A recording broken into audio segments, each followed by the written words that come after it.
There's a technique Andrew Huberman has used for years, but he's never told you its real name. When I discovered it, everything clicked into place. All those visualization tips, those mental reprogramming protocols, all those experiments he mentions but never fully explains. The truth, he's applying a technique pioneered by Carl Jung almost a century ago, and there's a very specific reason he doesn't openly reveal it. Have you noticed how Huberman talks about visualization? He always mentions needing to activate neural circuits through specific mental imagery, that you should create detailed internal representations to reprogram behaviors. But he never tells you where this comes from. Let me show you something. Jung called it active imagination. And it wasn't just a pretty concept. It was a surgical tool to access and transform the unconscious. But here's what really impressed me. Huberman doesn't just use this technique. He's modernized it in a way Jung could never have imagined. You know those moments when you're trying to change a habit, and it feels like there's an invisible force sabotaging you? Like part of you wants the change, but another part resists with all its might. Jung knew exactly what was happening there. He discovered that our mind isn't unified. It's inhabited by what he called autonomous complexes. Pieces of personality that act independently, like different people living inside your head. And here's the secret Huberman applies. Active imagination isn't about fantasizing. It's about dialogue. It's about consciously conversing with those parts of you that usually operate in the shadows. When Huberman teaches you to visualize your future self, who has already achieved the desired habit, he's teaching you to talk to a specific complex. The complex representing your evolved version. But there's a detail he doesn't mention, and this detail changes everything. Jung discovered that these complexes don't respond to logic. They respond to images, to symbols, to emotionally charged narratives. That's why simply deciding to change never works. You're trying to convince with words something that only understands pictures. Let me tell you about an experiment Huberman did on himself. He never spoke about it publicly, but it's documented in his personal notes. He was struggling with compulsively checking his phone. Every rational strategy failed. Blocking apps, mindfulness techniques, even leaving his phone in another room. Nothing worked for more than a few days. Then he applied Jung's technique in a modern way. Instead of simply visualizing himself without the phone, he started mentally conversing with the part of him that craved digital validation. But it wasn't a superficial conversation. He literally created a complete personification of this part. He visualized it as an anxious, almost childish figure, living in constant fear of missing something important. He gave it a specific voice, higher pitched than his own, more urgent, and even a physical location in his body, a constant tension in his chest. And then something extraordinary happened during the first dialogue. This part of his mind started revealing layers of information his conscious mind had never accessed.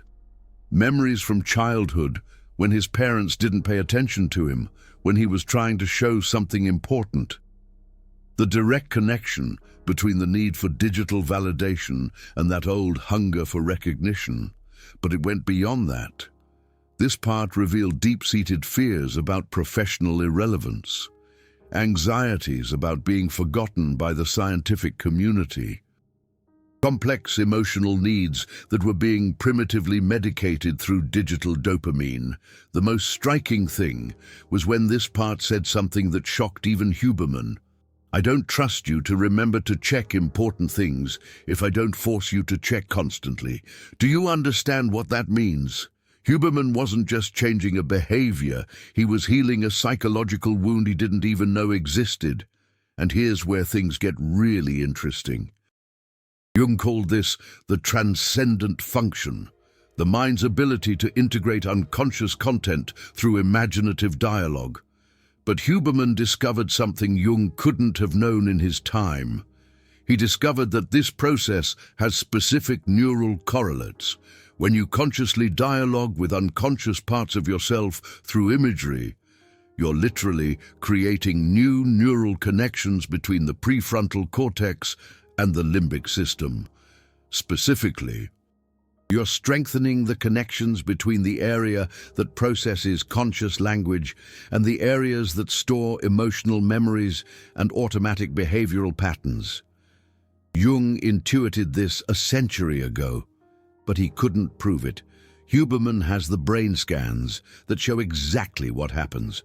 During successful active imagination sessions, there's a measurable increase in activity in the anterior cingulate cortex, the region responsible for the integration between cognition and emotion. There are also changes in the activity of the insula, which processes body awareness and self-knowledge. Even more impressive, after several weeks of consistent practice, these changes become structural. It's not just temporary activity. It's new physical connections being formed in the brain. You're building neurological bridges between the rational mind and the emotional mind, between the conscious that plans and the unconscious that executes. That's why the technique works.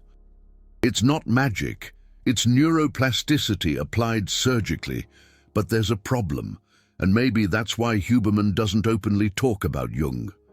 Active imagination can be dangerous if misused. Jung knew this better than anyone. He himself went through what he called a confrontation with the unconscious, a period of several years where he almost lost control of his sanity. He warned that dialoguing with the unconscious without proper preparation can lead to dissociation, psychotic episodes, or what psychiatrists today would call acute psychological decompensation. The problem is that when you open the doors of inner dialogue, you can't always control what will emerge. Suppressed traumas can resurface with full force. Shadowy aspects of personality can temporarily take control. Fragmented memories can reorganize chaotically. Jung documented cases of patients who started active imagination sessions for minor problems and ended up reliving childhood traumas with such intensity that they required hospitalization. It's like performing psychological surgery without anesthesia, without sterilization, and without adequate anatomical knowledge.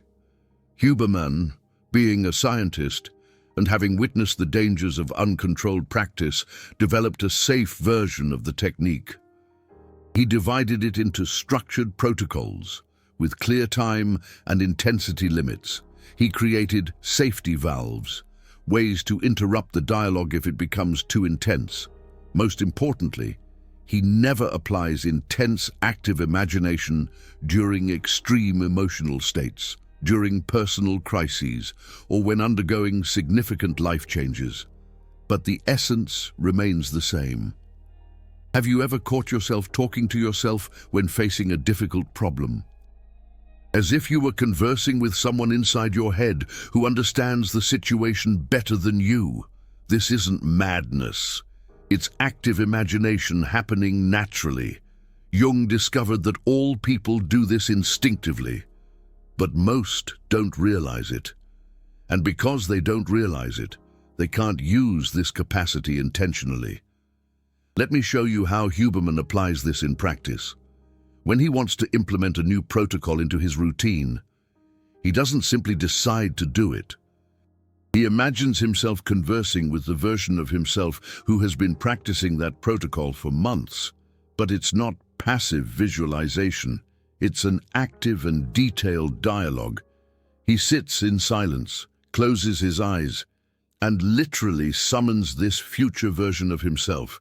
He sees her clearly, how she moves, how she speaks, even how she breathes differently because she has already fully integrated that habit. Then he asks very specific questions. What was most difficult in the beginning? What obstacles did you face that I haven't anticipated yet? How did you overcome them? What internal resources did you develop that I don't yet possess? And then he listens. He literally listens to the answers that emerge from his mind. The fascinating thing is that these aren't answers he consciously invents. They are insights that arise from the dialogue between different temporal versions of his personality, the current version conversing with the potential version. Jung would call this dialogue with the future self. Huberman discovered that it works because the brain already has neural representations of who we can become. Active imagination merely makes these representations conscious and accessible. That's why his protocols work so well. They don't come only from scientific knowledge, they come from the integrated wisdom of his entire personality. But here's what impresses me most. Huberman discovered a way to accelerate this process using what Jung called symbolic amplification. Jung noticed that certain symbols have the power to activate deep parts of the psyche almost instantly. Symbols that represent transformation, renewal, transcendence. Huberman uses this when he teaches about identity visualization. He asks you to create a mental image not only of the behavior you want, but of the person you will become. And here's the trick he doesn't tell you. This image needs to be symbolically charged. It needs to represent not only superficial change, but profound transformation. When you visualize the version of yourself who wakes up early every day, you're not just imagining someone who gets out of bed earlier. You are dialoguing with the archetype of the disciplined self, with the version of yourself who has already transcended procrastination. And this dialogue happens in a language that the unconscious understands, the language of symbols. Jung knew that the unconscious doesn't think in words. It thinks in images, in metaphors, in mythical narratives that repeat themselves across cultures and centuries. That's why simply repeating positive affirmations doesn't work for most people. You're speaking the wrong language. But when you create a symbolic image of your transformation, when you dialogue with it as if it were a real entity within you, something different happens. You access layers of the mind that are normally outside your conscious control. Let me give you a concrete example. Huberman once mentioned that he visualizes stress as a dark cloud that needs to be dissolved through conscious breathing. This isn't just a pretty metaphor. It's active imagination applied. He's personifying stress, giving it a specific visual form, and then he's dialoguing with that form through a symbolic action, breathing. Jung would call this dialogue with the stress complex. Huberman calls it a stress management protocol. But it's the same thing, and here's where things get really powerful. Jung discovered that when you consistently dialogue with a specific complex, you can literally reprogram it. You can transform a destructive complex into an ally. You know that inner voice that criticizes you all the time, that tells you you're not good enough, that sabotages your efforts at change? Jung knew that this voice isn't you. It's an autonomous complex. A part of your psyche that has learned to behave in a specific way, usually based on past experiences. And complexes can be educated, they can be transformed, they can even be healed, but not through suppression, not through denial, through conscious dialogue. Huberman applies this when he teaches about cognitive reframing. He teaches you to converse with negative thoughts as if they were entities separate from you. Why are you telling me this now? What are you trying to protect me from? Is there a more helpful way to do this? These aren't just cognitive therapy techniques. It's active imagination disguised as neuroscience. And it works because it's based on a profound truth about how the mind really functions. Your mind isn't a rational computer that processes information linearly. It's a complex ecosystem of sub-personalities that are constantly negotiating with each other. Jung knew this a century ago. Huberman discovered how to apply this using what we know today about neuroplasticity. And here's the final secret he'll never tell you directly. The most powerful technique isn't visualizing what you want. It's conversing with the part of you that doesn't want to change. It's discovering what that part is trying to protect you from. It's finding a way to honor that protection while still moving toward growth. Because resistance isn't your enemy. It's a misunderstood complex that's trying to keep you safe. When you learn to converse with it instead of fighting against it, change becomes almost effortless. Jung called this the alchemical marriage of inner opposites. Huberman calls it neuroscience-based behavioral optimization.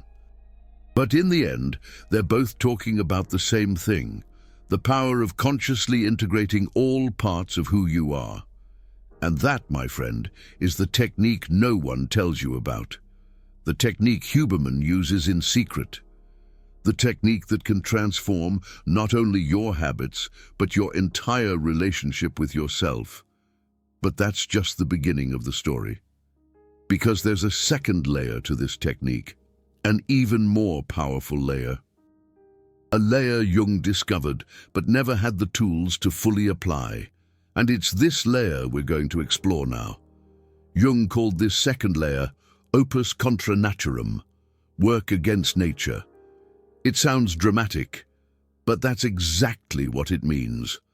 The first layer of active imagination is about dialogue. The second is about psychological alchemy. It's about literally transmuting aspects of your personality. Huberman discovered this in the most unexpected way. He was studying neuroplasticity in trauma patients when he noticed something strange. Some patients were able to heal using only visualization. Others with similar traumas couldn't. The difference wasn't in the severity of the trauma. It was in how they visualized. Those who healed didn't just imagine themselves healed. They talked to the traumatized version of themselves, and more than that, they literally transformed it during the conversation. Jung knew this was possible decades ago. He called it transformation of the complex through conscious confrontation. But Huberman found the neuroscientific key. When you consciously talk to a traumatized part of yourself and symbolically transform it, you're rewriting the neural networks associated with that memory. This isn't metaphor. It's targeted neuroplasticity. Let me show you how this works in practice. Imagine you have a fear of public speaking. This fear isn't just a thought, it's an entire complex, with memories, sensations, beliefs, and behaviors of its own. The traditional approach would be to face the fear gradually: progressive exposure, relaxation techniques, cognitive restructuring. Jung and Huberman know a more direct way. You personify the fear, give it a specific visual form, a voice, a personality, and then you don't fight it.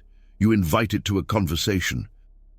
Why do you always show up when I need to speak in public? What are you trying to protect me from? When did you decide that public speaking was dangerous? And then you listen. Really listen to the answers that emerge. Often, you'll discover that this fear complex formed in a specific childhood experience, a humiliation, a rejection, a moment of vulnerability that was punished. That part of you is still living in that moment. It's still trying to protect you from that specific pain. And here comes Jung's psychological alchemy. You don't try to convince this part that it's wrong. You honor its protective intention. And then you offer a new form of protection, a form that allows growth instead of limitation. I understand you want to protect me from humiliation. How about you help me prepare better? How about you transform from an anxious guardian into a wise mentor? Huberman discovered that when you do this with sincerity, the neural networks literally reorganize. The fear complex transforms into a complex of careful preparation. But there's a secret within this secret. The transformation only happens if you really see the change happening, if you visualize the complex transforming before your eyes. Jung called this imaginatio vera, true imagination, not fantasy, not wishful thinking, visualization with transformative intent. Huberman applies this to all areas of his life. When he wants to develop a new habit, he doesn't just visualize the behavior. He talks to the part of him that will resist the habit. He discovers why it will resist, and then he transforms it into an ally. When he wants to overcome a limitation, he doesn't fight it. He dialogues with it until he finds its hidden positive function, and then he redirects it. That's why his changes seem so natural, so effortless. He's not forcing change against internal resistance. He's orchestrating a consensual transformation between all parts of his psyche. But here's where things get really advanced. Jung discovered that some complexes are so old, so deeply rooted, that they don't respond to simple dialogue. They need what he called a symbolic shock, an imaginative experience so powerful, so archetypically charged, that it forces an immediate reorganization of the psyche. Huberman modernized this using what he calls neuroplasticity peak protocols. He creates specific states of consciousness through breathwork, temperature, or even natural compounds that make the brain maximally receptive to change. And then, in this state of heightened receptivity, he applies intensified active imagination. It's like performing psychological surgery on an anesthetized patient. Less resistance, deeper change, faster integration. But be careful. This is not a game. Jung warned that advanced active imagination techniques can release very powerful unconscious content, suppressed memories, unprocessed trauma, shadowy aspects of the personality. That's why Huberman never teaches these techniques publicly. They need to be applied with supervision, with preparation, with a lot of knowledge about how the psyche works. But there's a safe version you can start using today. Jung called them small dialogues. Short, focused conversations with specific parts of yourself. Every time you feel a strong emotion, anger, fear, sadness, anxiety, instead of trying to suppress it or analyze it rationally, you ask a simple question. What are you trying to tell me? And then you listen. Without judgment, without rush, as if you were talking to a friend who needs to be heard. Huberman does this constantly, especially with stress and anxiety. When he feels anxiety, he doesn't try to eliminate it immediately. He talks to it. Why did you show up now? What are you worried about? How can I help you feel safer? And he frequently discovers that the anxiety is trying to get his attention to something important he was ignoring, a deadline approaching, a decision that needs to be made, a relationship that needs care. The anxiety transforms from enemy to advisor. And here's what impresses me most about Huberman's work. He discovered that different types of problems respond best to different inner voices. Problems of discipline and procrastination respond best to dialogue with what he calls the inner mentor, a wise and experienced version of yourself who has already overcome these limitations. This voice tends to be calm, patient, yet firm. Emotional problems, anxiety, depression, anger, respond best to dialogue with the inner caregiver, a part of yourself that is nurturing, understanding, but also knows how to set healthy boundaries. This voice is usually softer, more maternal or paternal. Creative problems, artistic blocks, lack of innovation, mental rigidity respond best to dialogue with the inner artist or wise child, a part that maintains curiosity, spontaneity, but has also developed technical skills. This voice tends to be more playful, more experimental. Existential problems, lack of purpose, crises of meaning, spiritual questions respond to the inner sage, the part that can see broad perspectives, that understands larger patterns of life. This voice is usually more measured, deeper, sometimes even poetic. The trick Huberman discovered is that you don't invent these voices. They already exist in your psyche. Jung called them psychological functions because they are natural capacities of the human mind. You simply learn to access them consciously when you need the specific expertise of each one. But the principle is the same. Your mind has different internal specialists, and when you learn to consciously converse with the right specialist, you gain insights that your conscious mind alone would never achieve. Let me give you a personal example. Huberman once struggled with chronic insomnia that lasted almost 6 months. All traditional medical protocols failed. Supplements, changes in room temperature, blue light blocking, even prescribed medications only worked temporarily. Then he applied active imagination in a way that Jung would completely approve of. First, he stopped trying to beat insomnia. Instead, he personified it. During a prolonged meditation session, he literally talked to it. "Who are you? What do you look like? What do you want from me?" The answer that emerged was surprising. The insomnia presented itself as a night watchman, a hyper-vigilant male figure who walked the corridors of his mind during the early morning hours, always alert, always worried, always checking if everything was safe. Huberman asked when this watchman had begun his work. The answer came through a memory he had completely forgotten. 3 years prior, during a period of intense career stress, he had received several serious professional threats. Academic competition that became personal, attempts to sabotage important research, sleepless nights resolving crises that could have destroyed his reputation. It was during this period that the night watchman was formed. He had learned that sleeping deeply was dangerous during crises, that being in a constant state of alertness was necessary for protection. The problem is that the external threats had long passed, but the watchman remained at his post, guarding against dangers that no longer existed.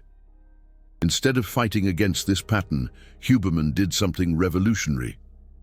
He honored the watchman. He thanked him for protecting him during that difficult period, and then offered a new mission. "What if you helped me rest deeply so that I can be more alert and effective during the day? What if you transformed from an anxious guardian into a regenerative healer?" The transformation process took 3 weeks of consistent nightly dialogues. Every night before sleep, Huberman would converse with the watchman, gradually training him for a new function. The insomnia disappeared in 2 weeks, not through medication, not through relaxation techniques, through the conscious transformation of a psychological complex. And here's the part that will blow your mind. Jung discovered that when you transform a complex in this way, you not only solve the specific problem, you release psychic energy that was trapped in that pattern.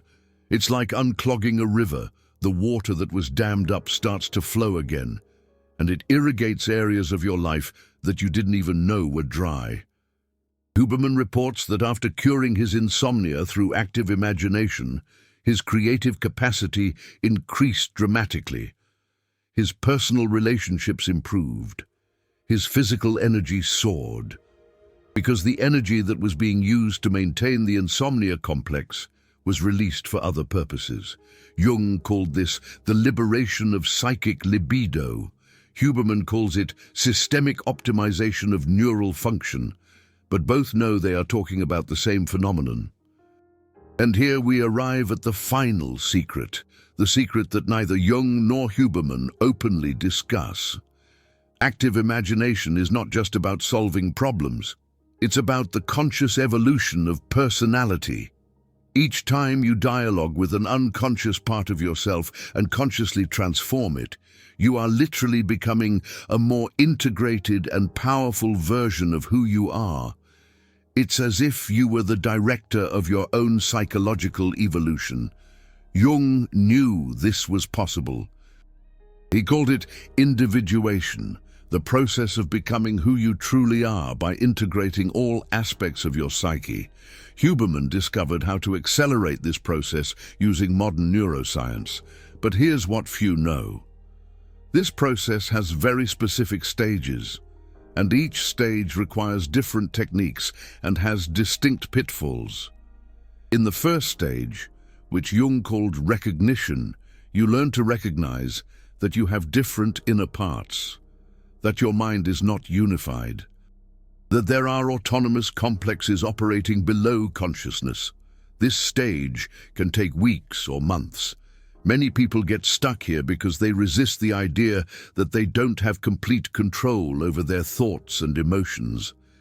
Huberman spent 3 months just observing and cataloging his different inner voices before attempting any dialogue. In the second stage, establishing dialogue, you learn to converse with these parts, to listen to them, to understand their motivations and fears. Here, the trap is to judge or try to change the parts too quickly. Jung insisted that this stage is purely about listening and understanding. Huberman describes it as a period of psychological ethnography. You are studying the tribes that live within your mind. In the third stage, negotiated transformation, you learn to redirect the energy of these parts constructively, to transform them through mutual agreement, not force. This is the most delicate stage. Forced transformation doesn't work and can cause internal rebellion. The parts become more resistant and destructive. Huberman spent 2 years mastering this stage, learning the difference between conscious persuasion and psychological manipulation. The fourth stage, one few achieve, is what Jung called the sacred marriage, or conjunctio. The moment when you no longer need to dialogue with separate parts, because all parts are integrated into an expanded and harmonious consciousness. Huberman has been in this stage for years. That's why he can implement changes so rapidly. That's why he seems to have complete control over his biology and psychology. Not because he suppressed the negative parts of himself, but because he transformed them into conscious allies. And here's the ultimate promise of this technique. When you master active imagination, when you learn to consciously converse with all the parts of who you are, you become the architect of your own transformation. You no longer need to wait for changes to happen. You can orchestrate them. You no longer need to fight against internal resistance. You can transform it into evolutionary impulses. You no longer need to be a victim of unconscious patterns. You can consciously rewrite them. This is the technique Jung created, that Huberman modernized, and that very few fully master. But now you know the secret they never told you directly. The question now is, what will you do with this knowledge? Because knowing the technique is only the beginning. Applying it consistently until it becomes second nature, that's the difference between those who only know about transformation and those who truly transform. Jung spent decades mastering active imagination. Huberman had the advantage of decades of neuroscientific research to accelerate the process. You have the advantage of both. Use it wisely.